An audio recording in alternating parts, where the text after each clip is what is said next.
Welcome to our living room. Back in the 1990s, when Marvin and I were building our home, we really wanted a high ceiling. One day, while we were at the lobby of the then newly built Makati Shangri-La Hotel, we looked up and said, "That's the design we want for the metal railings of our stairs." Such an ambitious young couple. Well, after almost 3 decades of living in our house and a few renovations here and there, we kept the metal railings, but we made the high ceiling more prominent by making our fixed window and sliding doors across it look like one piece. Of course, with the help of our interior designer, Rhoda Castro-Caliwara. Your eyes are brought up, and we thought this deserved a beautiful art piece on the wall. We commissioned the 3-time National Artist nominee and master, Mr. Raul Isidro, to do this 3-piece Mother Earth series in acrylic. He was so generous with his time. He visited us during the renovation to make sure that his pieces will go well with the rest of the house. Opposite this wall is a gift from Marvin, an oil portrait done by a young and able artist and art teacher, Jackie Hontiveros Lozano. She calls this style anonymous, but I'm sure you know whose portrait this is. To enhance the drama in this section, we got the Limbo chandelier by another great artist whose pieces are used not just here but also abroad, including Hollywood movies, Kenneth Cobonpue. This provocative chandelier is made of gossamer wires hand-woven in a lattice pattern with lights that can go from dim to bright. Our motorized curtains are by Lexilia. This is an artist proof of a painting with the original signature of national artist Ben Cab. Another precious piece is this gift from Marvin. On my 49th birthday, a commissioned piece by the great sculptor Ramon Orlina.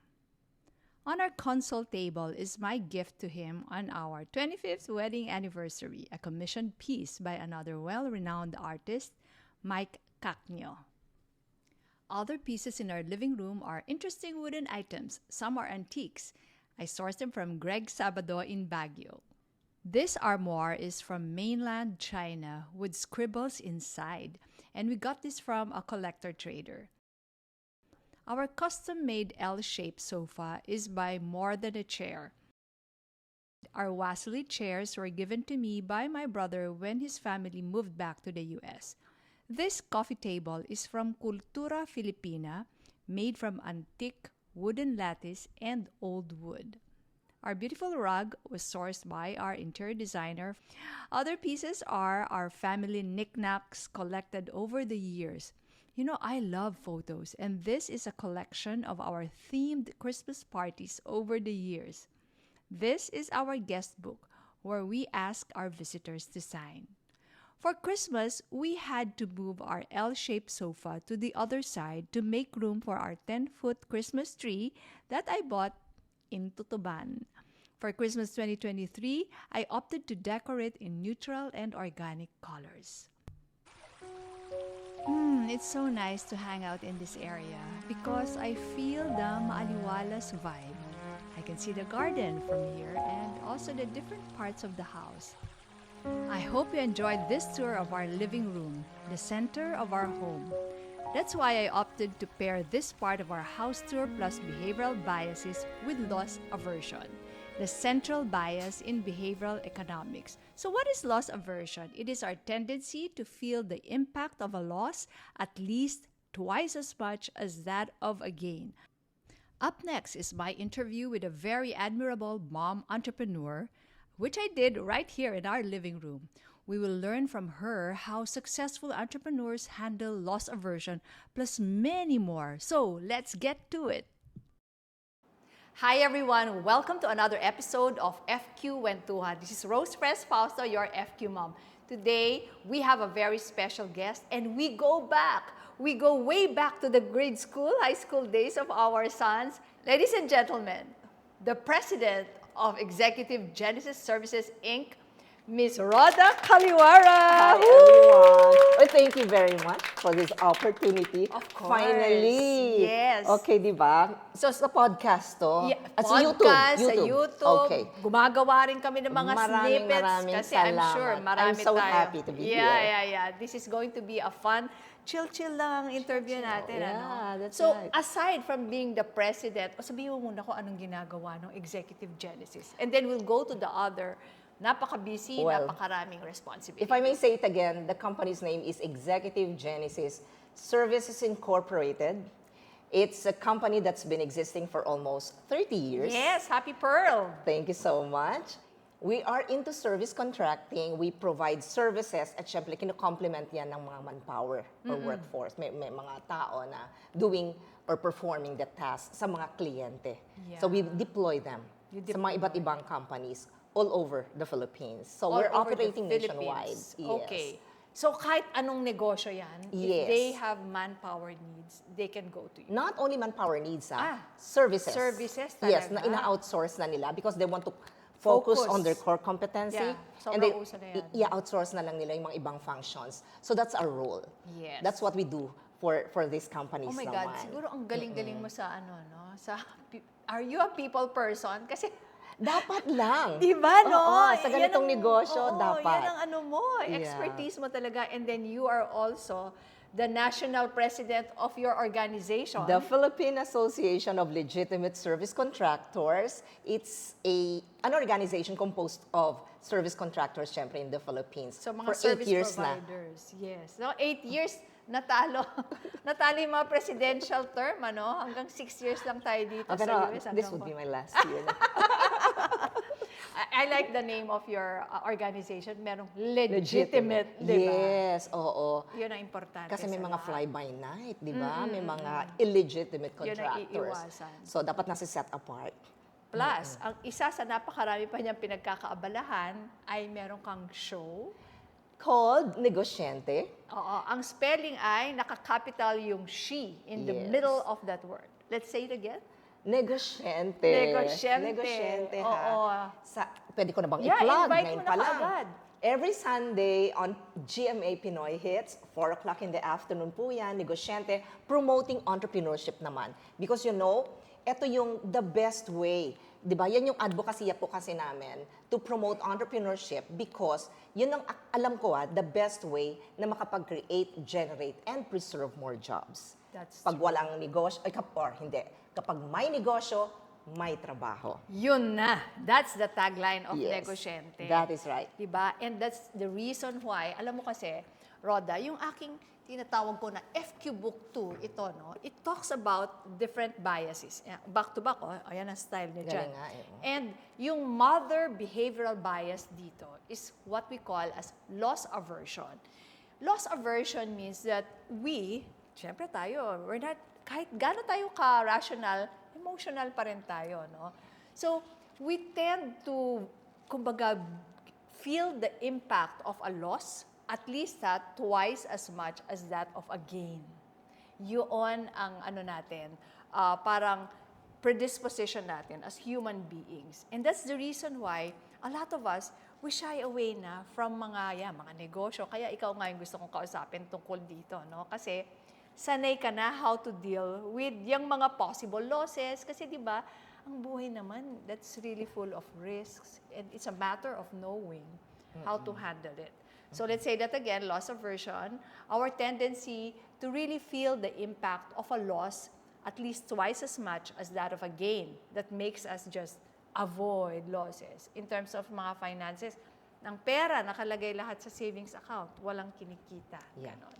So, when it comes to negosyo, and maybe the way to answer this, it's always best kasi to give a lesson and remember a lesson when told in a story. Yung storya mo 30 years ago, paano mo naumpisahan yan and how did you deal with yung kabaka about losses? Nako, ang dami ko na sigurong kwento about that. Well, yeah, I started setting up the business 30 years ago. Pero along the way, ang dami ko nang trinay din ng mga negosyo. Ayun. That failed. Yun. Actually, napaka-importante Yeah. niyan, ha? Kasi di ba, ang nangyayari, isang try, fail, ay ayoko na. Yeah. Oo. So siguro, ano yung mindset mo nun? Okay, so I know that this doesn't work. Let's go to the next. Okay lang sana kung meron kang pwedeng mapagkuhanan ng pera anytime, di ba? Para yun ang puhunan mo. Pero hindi eh. Oh, sige. How did you do Yes, yours? I was employed kasi noon when I started doing business or putting up the company. So, pwedeng mag-car loan, pwedeng kung ano-anong loan. Yes. So, yun yung pinupuhunan ko. Oh, Ganon. alright. So, mga sweldo ko talagang, well, alam mo naman, siyempre, mga negosyante rin, di ba? So, kahit na hindi ka negosyante, gusto mo talaga mag-save. Oo. Di ba? For Importante the rainy yun. days, sabi nga Yes, nila. yes. Pero hindi eh. Gusto ko talagang magnegosyo ever since. Kasi kahit nung nasa elementary school pa lang ako, preschooler pa lang, hindi naman preschooler. Grades. Siguro nasa grade school. Nagnegosyo na ako, nagbibenta na ako ng mga yema-yema. I would ask my nanay noon na gumawa ng yema, tapos binibenta ko na. So that's how it started. And then when I got employed, yun nga, sabi ko parang nakita ko nga na medyo thriving tong ganitong klaseng negosyo. Yun nga, nagbibigay ka ng manpower, nagbibigay ka ng mga services sa mga companies. And then pinag-aralan ko yun. And then, nag-try din ako ng mga ibang negosyo. Nagpa-installment ako ng mga appliances. Okay. At nag-put up ako ng isang furniture shop. Nag-put up din ako ng parang sosyalin na yung parang bentahan ng mga isda. And, okay. Naka-air-conditioned Oo. room siya, enclosed siya. Hindi malansa masyado. Inside the mall. Oh, okay. That's where I lost a lot. Oh my. Kasi mall ang mahal. Yes, Ang mahal oo. ng rent. Aside from the renta nga naman, tapos meron kang binabayaran ng mga tao. Yeah. And plus, grabe yung oras at saka yung pagod. And I knew very well, nung hindi nga napunta sa maganda, sabi ko, well, it's not God's will. Yeah. So Kasi siguro, kapag pinagpatuloy ko yon, at this time, patay na ako. Pag pinilit mo ng pinilit. Exactly. Oo. Plus, mas maraming losses. Oo, Mas marami kang maitatapon na pera. You put so much money para sa pagpapaganda ng mga pwesto mo. Kung hindi naman talaga, bigyan mo ng timeline eh. Yeah. Oo. Cut loss ang tawag nga Cut yan, loss, that's sa right. investing. So sabi ko, okay, hanggang 3 months lang ako. Kapag talagang hindi pwede, or hindi, 6 months ata, 6 months. Kapag hindi talaga okay to, enough. Oo. Kesa naman, Maubos mabaon ka. ako sa utang. Yeah. Oo. Okay. So, alam mo, parang medyo nabanggit mo na ng konti. Pero normally kasi I would always ask our guests to share a childhood money memory. So siguro, share natin, kahit isa lang na childhood money memory that you recall right Baka now. maiyak ako dito. Hindi, kasi actually it's in the book then that was published by FWN or Filipino Women what's the Network. title? Okay. Disrupt. I was one of the authors. Now, nabanggit ko doon na, well, ang father ko kasi came from affluent family, so mayaman sila. Pero Here in Metro Manila or in in the province. in the province? Pero dahil, well, sa hindi magandang pagkakataon, nawala lahat yun. Ayun. So, So, na-experience we mo were poor, as in poor. So, ang mother ko ang naghanap buhay for us kasi ang father ko was sent to prison for a crime na, well, I would say na hindi niya kasalanan. But That's anyway, really that's very, another story. Oo. So, yun nga, mahirap kami. And then, even pag-aaral, alam mo yun, at the age of 18, I started working at the age of 18. 18? At the age of 18. What was your first work? Job? Disc jock. Sa radio. Kasi di ba The Voice, di ba? Radio disc jock. Oo. Okay. Pero that's been also my dream ever since naman. You When I really was also still in wanted. high school, sabi ko gusto kong nasa broadcast media. Alright. And I also dreamt of having my own show. So it's all coming. Di ba? God answers prayers Oo talaga. nga, in His Pero time. it took us like how many years naman. Pero okay lang gan. Okay lang, di ba? Yes. Ang importante, He grants our prayers talaga. That's He right. answers prayers. So yun. So wala talaga. Until sabi ko, ayoko nang bumalik sa ganong sitwasyon. Yeah. So I strived so hard talaga. I worked so hard. And then sabi ko, aside from employment, gusto ko na umpisahan ang pagninegosyo. Oh. Ganon. Are you the oldest in the family? No, fifth. You're We're the fifth? 7. I have 6 okay. siblings. yes. Yeah, it's just that you really felt that, siguro Yeah. that was the impact. Because of the experience siguro of Yeah, having losing it nothing. all. Yeah, no? Oh my gosh. Sige. Ganon. So, to those of you who are watching, sabi nga nila, we are dealt with cards na hindi natin kontrolado. But what we can control is what to do with those cards. Yeah. Diba? And that's exactly what you did. No? Ang galing. Any thing that you'd like to share sa mga female sabihin na lang natin, sa mga negoSHEnte. Sa mga negosyante. Oo. Alam mo, if we're called to do by God talaga, to be a negosyante, i-equip naman niya tayo with talents and gifts. Yes. Di ba? All we need to Resources. do is to use them. And then, live with a purpose. Yeah. Live with a purpose. Actually, His purpose through us and in us. Okay. Like, in my case, ngayon, Yes, how did you find that? How did you, ito yung purpose ko. This is where God is leading me to. And this is what I can actually give to the world. Parang paano. kasi the mere fact that God has given me this opportunity na magkaroon ng negosyo, sarili niyang negosyo, considering that, sabi ko nga, nag-umpisa sa wala, Oo, galing. right? And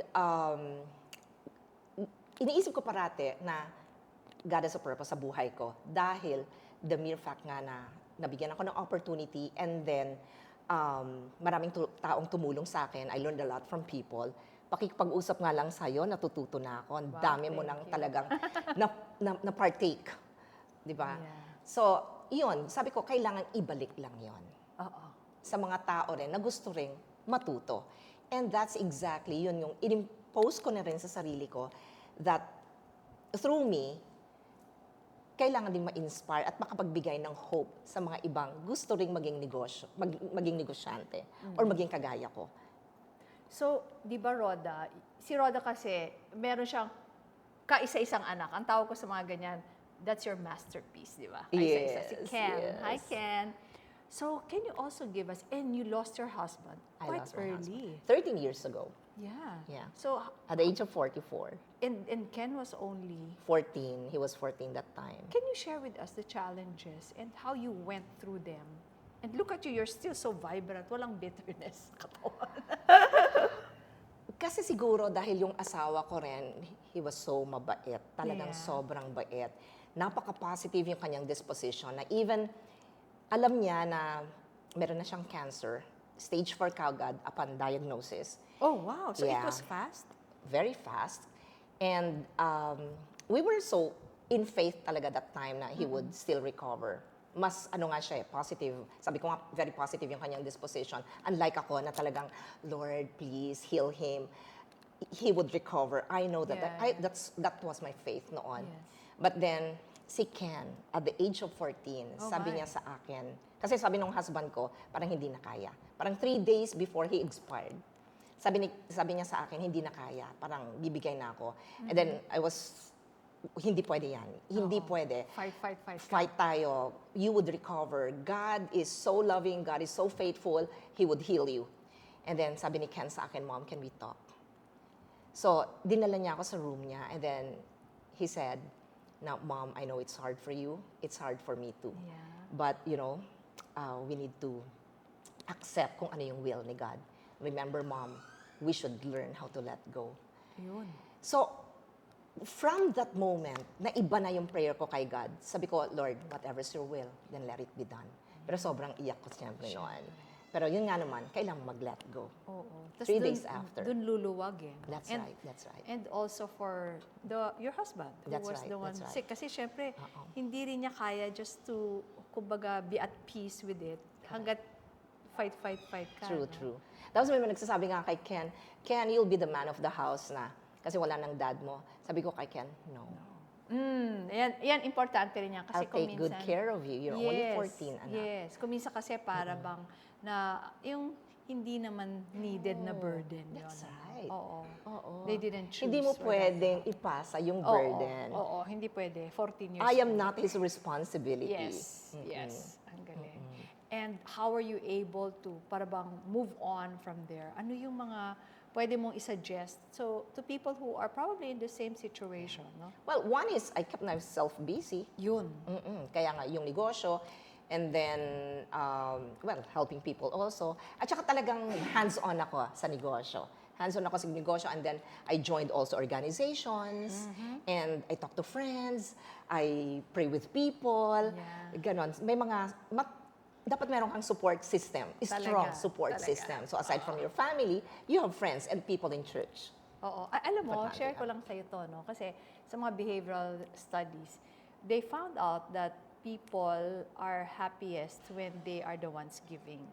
So yung sinabi mo kasi na you help others, no? Kahit, that's right. syempre, feeling mo nun, you should help me, I'm sad, I'm grieving, di ba? Yeah. But you just went out of your way. Kasi talagang sa experiment na yan na nakita nila, no? Kung binigyan ng ganitong amount of money, isang group, spend it on yourself. Yeah. Yung isang group, spend it on others. Alam mo, when they tested them, mas masaya yung mga nag-spend on others. Eh, pero give yourself a chance then to grieve. Of course, definitely. Oo. Hindi Ako for pwedeng... 1 week. Ang bilis nga. Hindi, 1 week yung ano talagang nasa kwarto lang ako. Walang liguan, walang kainan, walang... Hindi naman. Pero talagang nasa loob lang ako ng kwarto. Hindi ako nakipag-usap kahit kanino. And then, yun nga, parati na akong umiiyak. And then, I cried out to God. Sabi ko, Lord, parang hindi na pwede to. 1 week. For 1 week. Did you really plan for that to be 1 week? Or No. you felt na, okay, 1 week is enough? I didn't want to talk to anyone. Yun ang naramdaman Yes. mo. And then, I just kept on crying lang talaga. And then, yun nga, when I realized na parang, teka, iba na to. Baka sa ibang mapunta. Alam mo yun, di ba? Too much depression. It could lead you to... Spiral down talaga. That's right. Alam mo kasi, kwento ko na sa'yo, kami ni Marvin, my husband, pagka nagkukwentuhan kami, sino kayo mauna?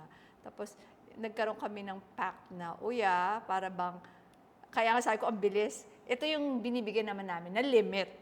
Limit, yung parang yun na yung max. Pero kung pwede mas maiksi, okay lang. 1 buwan. Dapat pagka 1 buwan, ayaw mo pa rin, pilitin mo na. Pilitin mo na. You have to see your friends, your family. And pray talaga. By the grace of God talaga yung lahat so na nangyari. So that really helped you a lot. Yes. Kasi kung wala yun talaga, ay nako. Kulang baka, no? Kulang. Kahit na ano pang mga hacks na gagawin mo dyan. That's right. We thank you very much for sharing all this really personal and very valuable insights. Ay, para sa'yo, talagang nailabas ko lahat ang mga... lahat ng tinatago ko. Dito malalaman sa FQ Mom. So, last na, parting words. And kung meron ka sigurong tinatawag kong FQ Repot tip. When I say FQ Repot, hindi yung kuri-kuripot lang, pero yung talagang sensible na pagiging good with money to our viewers. Well, aside from saving talaga, maghanap na rin ng pwedeng pag-investan. Investment talaga. Pero para sa akin, the best investment talaga, give your tithes. 10% of your income. Ayun! Dapat mapunta para i-advance yung kingdom ni God. That's the best investment talaga. And aside from that, syempre invest on like mga negosyo na gusto mong pasukan kung nasan yung passion mo. Yes, that's Kung nasan yung passion mo. At ipag-pray mo rin kung ano yung purpose ba ni God through you and in you. Because for sure, meron at meron kang mga talents and gifts na pwede mong gamitin para i-accomplish yung purpose na yan. Thank you. And with that, we'd like to thank everyone for joining us in this fun conversation. This has been Rose Press Fausto, wishing you all a high FQ and tayong dalawa sabay. Cheers to high FQ! Bye!